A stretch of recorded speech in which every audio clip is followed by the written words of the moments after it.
चलिए, गली मोहल्लों और जमीन के झगड़ों की बात बहुत हुई। अब कुछ आसमान की बात कर ली जाए। आसमान में हमारी दो बेशकीमती जिंदगियां अटकी हैं, जिनका घर कोई ये गांव, शहर या देश नहीं, बल्कि ये धरती है। और वो इसी धरती पर लौटने की राह देख रही हैं। जी हाँ, हम बात कर रहे हैं अंतरिक्ष यात्री सुनीता विलियम्स और बुच विल्मोर की, जिनकी जिंदगी अंतरिक्ष में दांव पर है और अब 9 महीने बाद उनकी वापसी की उम्मीद एक बार फिर जगी है। आप जानते हैं कि सुनीता विलियम्स भारतीय मूल की अमेरिकी अंतरिक्ष यात्री हैं। उनके पिता डॉक्टर दीपक पांड्या गुजरात से हैं। सुनीता विलियम्स ने अमेरिका की नौसेना अकादमी से फिजिकल साइंस में स्नातक किया है और फ्लोरिडा इंस्टीट्यूट ऑफ टेक्नोलॉजी से इंजीनियरिंग मैनेजमेंट में मास्टर डिग्री प्राप्त की है। वह अंतरिक्ष में सबसे अधिक समय बिताने वाली महिलाओं में से एक हैं और उनके नाम सबसे अधिक स्पेस वॉक करने का रिकॉर्ड भी है। पिछले साल 5 जून 2024 को सुनीता विलियम्स और उनके साथी Butch Wilmore international space station यानी आईएसएस के लिए एक 8 दिवसीय मिशन पर गए थे। लेकिन तब से अब मार्च 2025 आ गया है और वे वहीं फंसे हुए हैं।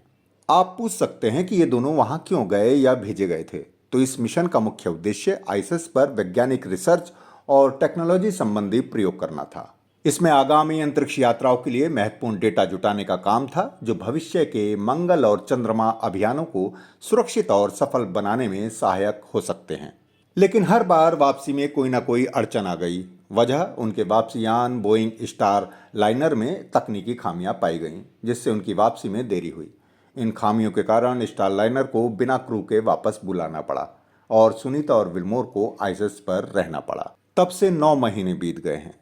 इस बीच उनकी वापसी के लिए कई प्रयास हुए, लेकिन हर बार तकनीकी समस्या आ गई और वापसी की तारीख बढ़ती चली गई। इन विफलताओं का मुख्य कारण बोइंग स्टारलाइनर स्पेसक्राफ्ट में तकनीकी खामियां थीं, जिनमें हीलियम लीकेज और थ्रस्टर्स की समस्याएं शामिल थीं। अभी 12 मार्च 2025 को भी एक और ऐसा ही प्रयास होना था। इस दिन स्पेसएक्स का फॉल्कन 9 रॉकेट, जो क्रू 10 मिशन के तहत लॉन्च होने वाला था, लेकिन तकनीकी खामी के कारण प्रक्षेपण से 1 घंटे पहले रोक दिया गया। अब 15 मार्च को नासा और स्पेसएक्स ने मिलकर एक बार फिर इस मिशन को लॉन्च किया है। इस बार स्पेसक्राफ्ट नासा के कैनेडी स्पेस सेंटर से सफलतापूर्वक लॉन्च किया गया।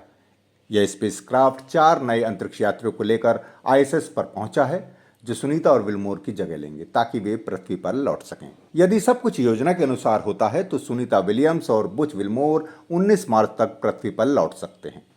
लेकिन अभी उनकी वापसी मौसम की स्थिति और अन्य तकनीकी कारकों पर निर्भर करेगी। बुच विल्मोर की बेटी डेरिन विल्मोर ने भी हाल ही में अपने पिता की लंबी अंतरिक्ष यात्रा के बारे में चिंता व्यक्त की थी। उन्होंने कहा कि उनके पिता का अंतरिक्ष में फंसे रहना परिवार के लिए कठिन समय है, लेकिन वे उनकी सुरक्षित वापसी की प्रतीक्षा कर रहे हैं। मीडिया रिपोर्ट के अनुसार करीब 2 सप्ताह पहले सुनीता और बुच ने भी नासा के अधिकारियों से बातचीत में अपने परिवारों के पास जल्द से जल्द लौटने की इच्छा व्यक्त की थी।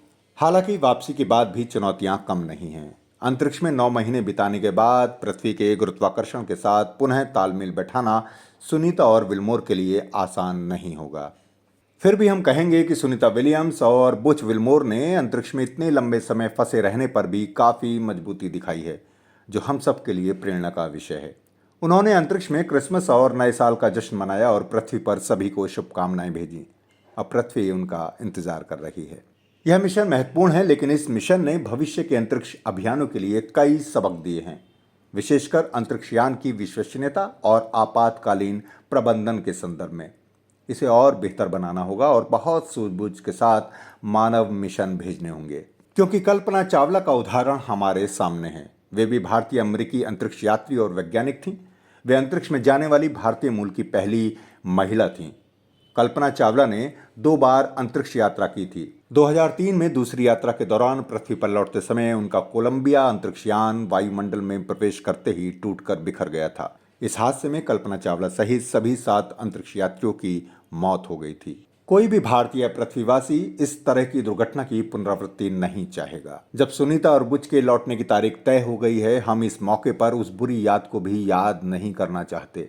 लेकिन कहा जाता है कि इतिहास वर्तमान की पाठशाला होता है, जिससे सबक सीखकर हम बेहतर भविष्य बना सकते हैं। इसलिए हम यही दुआ करेंगे कि सुनीता विलियम्स और बुच विल्मोर जल्दी और सुरक्षित धरती पर अपने परिवार के पास लौटें और हम सबसे अपने बेशकीमती अनुभव साझा करें।